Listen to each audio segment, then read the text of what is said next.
Nashik petroleum dealers association सॼे मुल्क में पेट्रोल पंप बंद रखण जो ऐलान खां पोइ मुल्क जे ॿिनि शहरनि जियां कराची जे कोरंगी वारे इलाइक़े में बि पेट्रोल पंप मुकमल तौर बंद आहिनि। इन हवाले सां वीडियो लिंक ते मौजूद आहे दर्दी टीवी न्यूज़ कोरंगी जो रिपोर्टर नूर हसन सब्जोई। जी नूर हसन, वधीक आगाह कजो।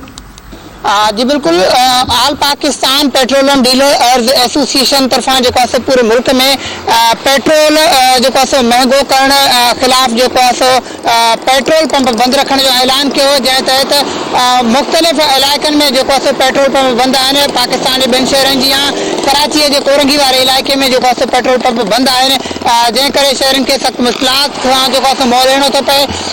इन सिलसिले में जॾहिं जो पेट्रोल मालिकनि सां ॻाल्हि ॿोल थी, तो उन्हनि जो चवणु हो त हुकूमत तरफां जो ज़ालमाना तौर ते पेट्रोल महांगो कयो वियो आहे, जंहिं करे माण्हू सख़्तु परेशान आहे।